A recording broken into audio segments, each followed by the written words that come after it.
शांति। ओम शांति शांति शांति शांति। शांति। ओम हरि ओम। ओम जी। आजीवन स्वस्थ कैसे रहें, इस विषय में महर्षि पुनर्वसु आत्रेय जी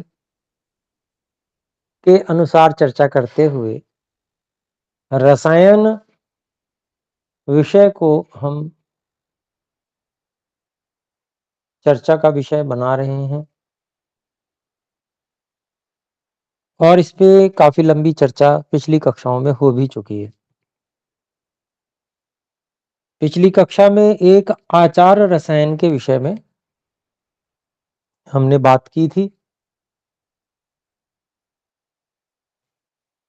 तो उस आचार रसायन का वास्तव में अपने आप में बहुत बड़ा महत्व है और यह भी कहा गया है कि ये आचार रसायन जिसने पालन नहीं किया, अर्थात इसका सेवन जिसने नहीं किया, उसको कोई भी रसायन लाभ नहीं करेगा।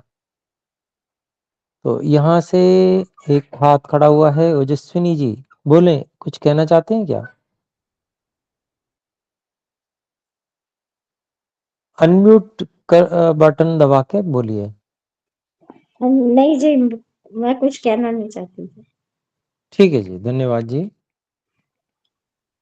तो ये त्रुटि से हो गया था। चलिए आइए देखें, ये आचार रसायन में संक्षेप से हम फिर से उसको ले लेते हैं कि व्यक्ति को जो आचार रसायन का सेवन करता है उसको कैसा होना चाहिए, कैसा उसका आचरण होना चाहिए, आचार कैसा होना चाहिए। तो पहला, सत्यवादी होना चाहिए। दूसरा, क्रोध रहित होना चाहिए। मद्यपान तथा मैथुन न करने वाला होना चाहिए। अहिंसक होना चाहिए, मन वचन और कर्म से अहिंसक होना चाहिए। श्रम रहित रहना चाहिए, अर्थात ऐसा कार्य ना करे जिससे वो थक के चूर चूर हो जाए। ऐसे ही प्रशांत होना चाहिए, मन शांत रखने वाला। मधुर भाषी होना चाहिए। जप और पवित्रता में तत्पर होना चाहिए। धीर गंभीर और विद्या में तत्पर होना चाहिए। नित्य दान करने वाला होना चाहिए। तपस्वी होना चाहिए। गौ, ब्राह्मण, आचार्य, गुरु एवं ज्ञान वृद्ध और वयोवृद्ध पुरुषों की पूजा, सेवा, शुश्रूषा में रत होना चाहिए। क्रूरता से पूरी तरह से रहित होना चाहिए। प्राणियों पे दया दृष्टि रखने वाला होना चाहिए। निद्रा और जागरण का सम अवस्था में सेवन करने वाला होना चाहिए।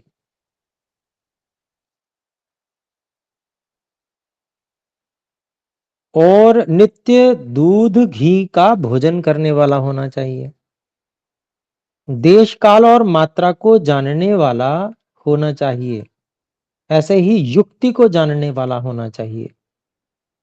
देश काल मात्रा का जानने से अभिप्राय क्या है? किस देश में, कौन से काल में, कितनी मात्रा का, किस वस्तु की कितनी मात्रा का सेवन करने से व्यक्ति संतुलित रहेगा। स्वास्थ्य, वात पित्त कफ इत्यादि सब संतुलित रहेंगे, ये बोध होना चाहिए व्यक्ति को। ऐसे ही युक्ति जानने वाला होना चाहिए। युक्ति का अभिप्राय हो गया कि व्यक्ति को अगर कोई असंतुलन होता है तो उसको कैसे संतुलित किया जाता है, उस युक्ति का बोध होना चाहिए। तो ऐसे युक्तियों को जानने वाला होना चाहिए। अहंकार रहित होना चाहिए। सदाचार युक्त होना चाहिए। उदार होना चाहिए। जिसकी इंद्रियां अध्यात्म अर्थात आत्मज्ञान की ओर झुकी हुई हों, ऐसा होना चाहिए। अर्थात एक तो इंद्रियां जो रूप रस गंध स्पर्श शब्द विषयों में दौड़ने वाली होती हैं, वैसी नहीं, बल्कि आत्मज्ञान की ओर झुकी हुई, बाहर की ओर नहीं बल्कि अंदर की ओर झुकी हुई इंद्रियां हों।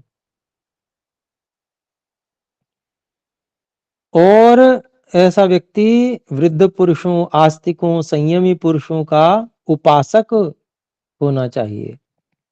अर्थात इनके ऐसे लोगों के साथ में उसको उठना बैठना पसंद हो, उनसे साथ करना, सत्संग करना अच्छा लगे।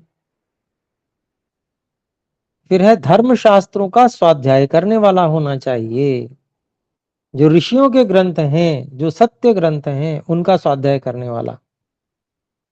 जो बुरे ग्रंथ हैं उनका स्वाध्याय करने वाला नहीं होना चाहिए। कितने ही उपन्यास लोगों ने बना डाले, कितनी गप लिखी हुई हैं, तो अगर उनको पढ़ता है तो वो कोई स्वाध्याय थोड़ी कहा जाएगा, वो तो बल्कि और बिगाड़ने वाला है, व्यक्ति को कहीं का कहीं पहुंचा देगा। वो स्वाध्याय नहीं हो सकता।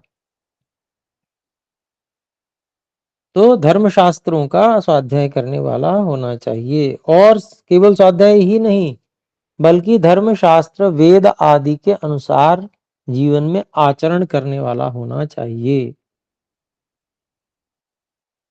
तो ऐसा ये सब जो करता है, ऐसा व्यक्ति ही रसायन सेवी है। वो नित्य रसायन सेवी है, मतलब उसने अपने स्वभाव में रसायन के सेवन को बना लिया है। ये व्यक्ति, इस व्यक्ति को दीर्घायुष्य से कोई रोक नहीं सकता।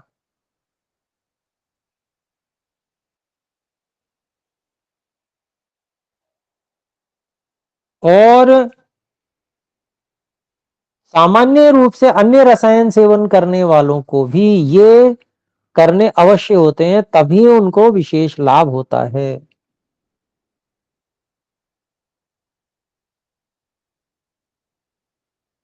शारीरिक और मानसिक दोषों का निराकरण न करके जो पुरुष रसायन का सेवन करता है, वो मोटे मोटे गुणों के अतिरिक्त अन्य सूक्ष्म गुणों को कभी भी प्राप्त नहीं हो सकता। मोटे मोटे गुण मिल जाएंगे, मान लीजिए सर्दी आ गई तो चलो च्यवनप्राश खा लो, बाजार में बहुत मिलता है किलो के भाव से, और ले आए जी, और कई डब्बे खाली कर डाले सर्दियों में। तो ऐसा नहीं है कि बिल्कुल लाभ नहीं होगा, कुछ लाभ तो होता है, परंतु जिसको कहते हैं ना कि जो विशेष लाभ जो यहाँ बताए गए हैं, दीर्घायुष्य इत्यादि, वो लाभ नहीं मिलेंगे।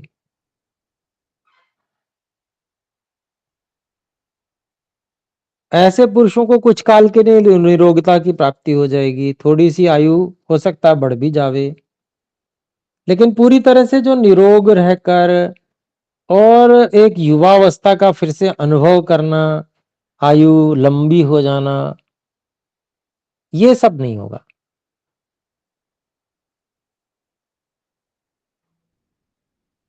और ये भी बात कही महर्षि पुनर्वसु आत्रेय जी ने, जो आयु को अत्यंत दीर्घ करने वाले, बुढ़ापे को रोक देने वाले, बुढ़ापे को नष्ट कर देने वाले, रोगों को नष्ट कर देने वाले ऐसे जो योग हैं, जिनकी चर्चा पीछे भी करके आए, ऐसे योग जो रसायन हैं, ये उन्हीं पुरुषों को सिद्धि देते हैं जिनका मन और शरीर शुद्ध है, जो संयमी हैं।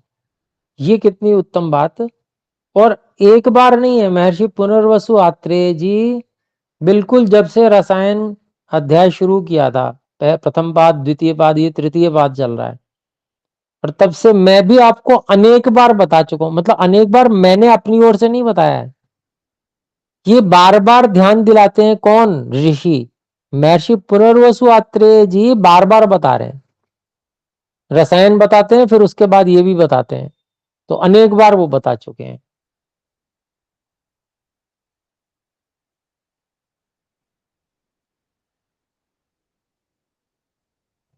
और ये भी बताते हैं कि जो इस प्रकार से आत्महनन करने वाले लोग हैं, पापी लोग हैं, ऐसे लोगों को ये रसायन नहीं बताना चाहिए, क्योंकि वो उससे लाभ ही नहीं उठा पाएंगे। थोड़ा बहुत लाभ उठाएंगे मान लीजिए, तो लेकिन उससे लाभ उठा के वो अपनी अधिक हानि कर लेंगे। कैसे? कि जो बुरी वृत्तियों में जी रहा व्यक्ति होता है, वो पाप कर्म करने में प्रवृत्त होता है, और जब उसको सामर्थ्य मिलेगा शारीरिक आदि, तो वो पाप कर्मों को ही बढ़ाएगा अपने। और जो पाप कर्मों को बढ़ाएगा उसको ईश्वर का तो भयंकर दंड भोगना पड़ता है। एक नियम है कि जैसे एक दाना बोओगे तो आपको 100 दाने मिलेंगे, तो ये नियम है। ऐसे ही कर्म करोगे तो उसका फल भी बहुत बढ़ के मिलता है। तो ऐसे व्यक्ति को, यदि पापी व्यक्ति को, दुष्टात्मा को अगर रसायन का बता दिया तो ये तो उसके लिए अत्यंत अहितकारी होगा, क्योंकि वो अपने पापों की संख्या बढ़ा लेगा और ईश्वर के भयानक दंड का भागी हो जाएगा। तो उसके हित के लिए ही उसको ना बताएं, ऐसा भी कहा है। और वास्तव में सच तो ये है कि कोई व्यक्ति अगर जान भी ले तो भी पापी व्यक्ति संयमी तो नहीं हो सकता। कम से कम असंयम के कारण उसको वैसे भी कुछ लाभ प्राप्त नहीं होगा। इसलिए अच्छे लोगों को बताने से कभी डरना भी नहीं चाहिए। हो सकता है कोई छुप के पीछे से, दाएं से, बाएं से कोई सुन ले, तो अब कहां तक हम लोगों को देखेंगे। अपनी ओर से सामने से कोई पापी व्यक्ति दिखेगा तो नहीं बताएंगे, लेकिन जब उत्तम लोग साथ में जुड़ते हैं उन सबको बताना भी आवश्यक है। तो जो व्यक्ति अगर मान लो सुन भी लेगा तो भी वो उसका कभी भी लाभ नहीं उठा सकता, क्योंकि जितने संयम की यहाँ अपेक्षा आवश्यकता है वो पापी व्यक्तियों में नहीं हुआ करता। पापी व्यक्ति पाप ही इसलिए करता है क्योंकि उसको बोध नहीं है। सच्चाई जान जाए तो वो कभी पाप ना करे। तो आइए, जो ये रसायन के विषय में और बातें हैं उनको भी हम जानते हैं।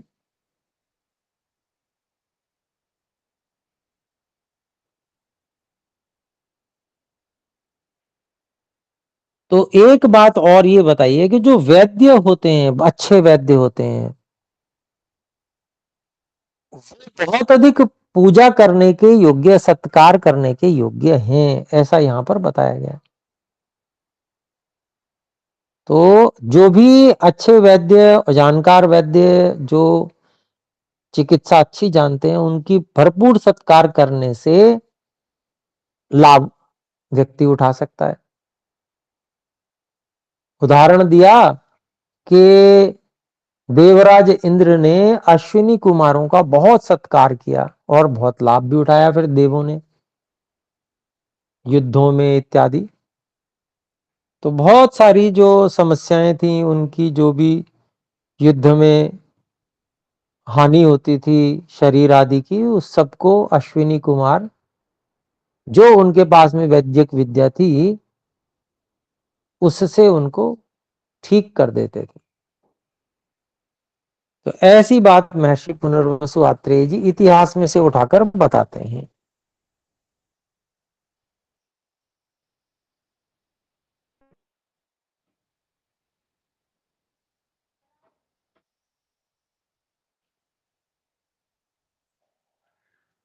फिर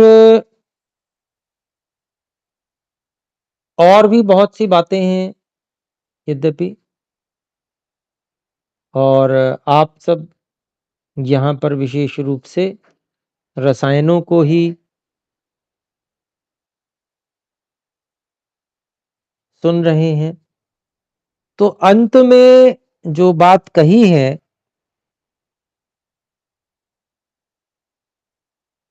वो सब इतिहास की बातें ही बताई हैं, उससे प्रेरणा के लिए हैं सारी बातें।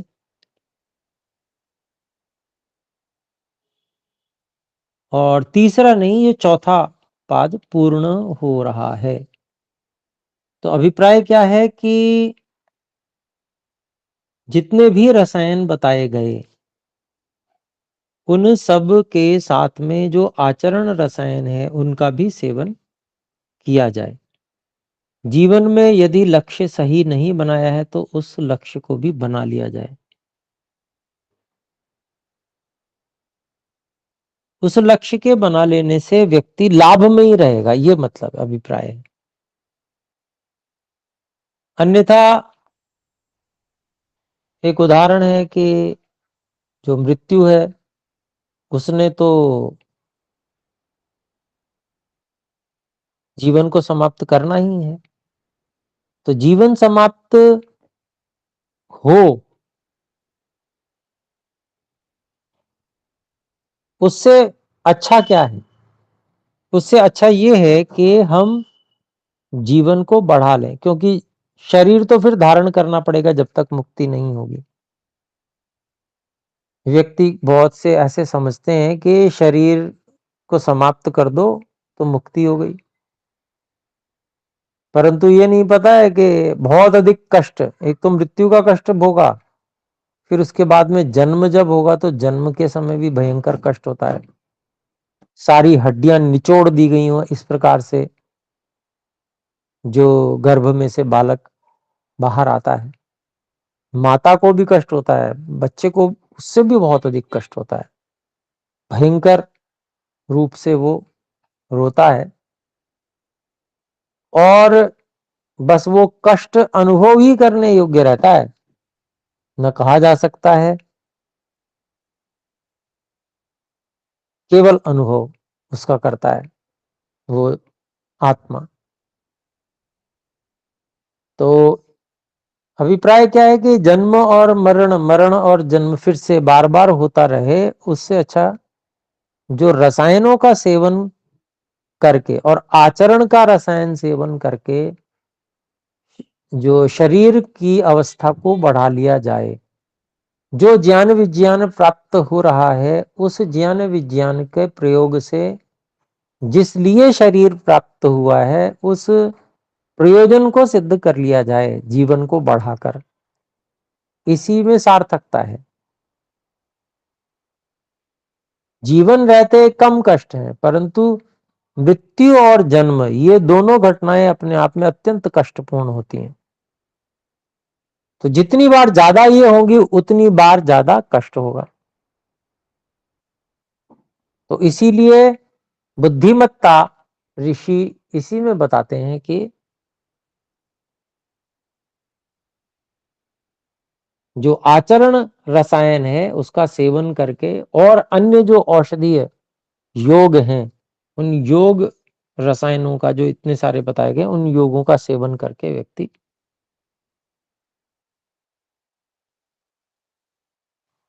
और युवावस्था को, स्वस्थ अवस्था को और दीर्घायुष्य को प्राप्त करे। तब तक की अवस्था को बढ़ाने का प्रयास करे जब तक वह योगाभ्यास के द्वारा जो संस्कारों की अंतिम अवस्था है, दग्ध बीज भाव अवस्था, वहां तक नहीं पहुंचा लेता। तो उसी से फिर जीवन की सार्थकता होगी, जिसलिए जो साधन दिए हैं परमात्मा ने, जड़ शरीर है और सूक्ष्म साधन मन आदि हैं, उनकी भी सार्थकता होगी।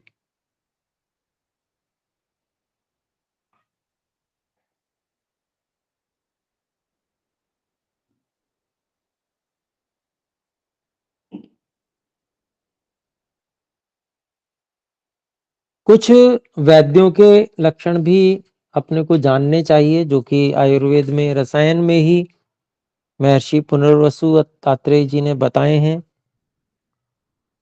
कि जो वैद्य है वो सुशील होना चाहिए, उत्तम व्यवहार वाला, बुद्धिमान,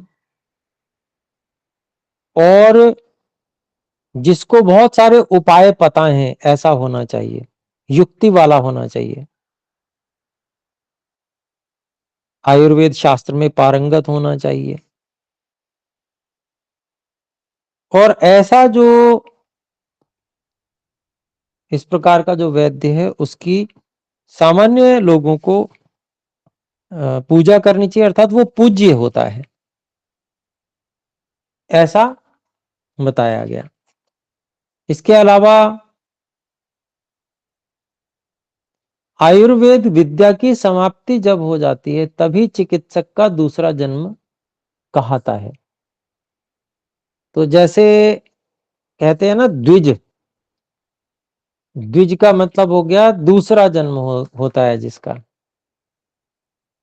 एक जन्म तो मां के गर्भ से हुआ और दूसरा जन्म आचार्य के गर्भ से, अर्थात गुरुकुल से जब बाहर निकलता है तो होता है, तो वो विद्या का जन्म कहलाता है। तो यहाँ भी जो महर्षि पुनर्वसु आत्रेय जी बता रहे हैं कि वो जो आयुर्वेद को पढ़कर स्नातक होते हैं उनको भी वहां द्विज कहा गया है, दूसरा जन्म जैसे हुआ वो उनका।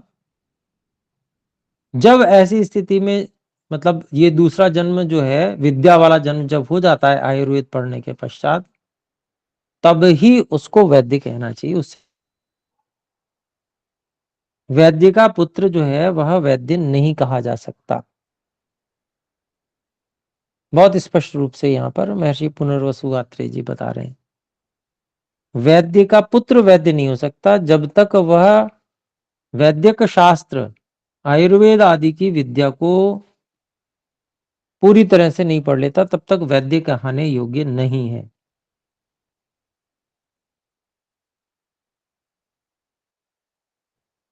तो जो लोग अनेक जो अपनी पीढ़ी दर पीढ़ी वैद्य लगाते आ रहे हैं, तो उसका यहाँ पर निषेध किया है।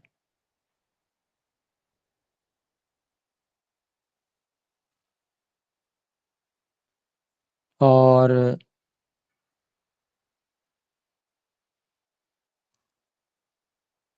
जो व्यक्ति ये चाहता है कि वह दीर्घायुष्य को प्राप्त करे, तो उसको कभी भी जो प्राणाचार्य है, वैद्य है, उसके धन की इच्छा नहीं करनी चाहिए। अर्थात उसका जितना जो पारिश्रमिक है या जो भी कह ले, उसका सम्मान रखने के लिए उसको कुछ देय है तो वो देना चाहिए, उसका लोभ लालच करके रोकना नहीं चाहिए। ऐसा यहाँ पर महर्षि पुनर्वसु आत्रेय जी बता रहे हैं।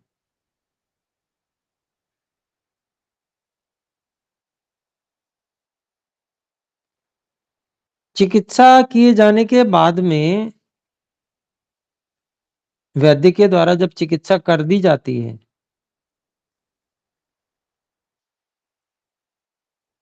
और चिकित्सा पूरी होने के पश्चात जो वचन किसी पुरुष ने दिया हुआ है वैद्य को, उस प्रतिज्ञा को वो पूरा नहीं करता, तो वह इस संसार से मुक्ति को कभी प्राप्त नहीं कर सकता। अर्थात सबसे बड़ा बाधक बताया है कि वैद्य जो सेवा भाव से सेवा कर रहा है और निरोगता के लिए प्रयास कर रहा है, उसको जो उचित या तय जो देय हो वो राशि अवश्य दे देनी चाहिए। तो ये सब बातें जो है यहाँ पर महर्षि पुनर्वसु आत्रेय जी ने रसायन अध्याय की समाप्ति करते हुए सारी बातें बताई हैं।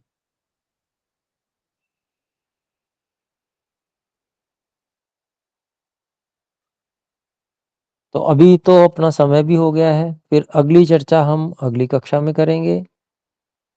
आइए एक बार ओम का उच्चारण करके विराम करते हैं।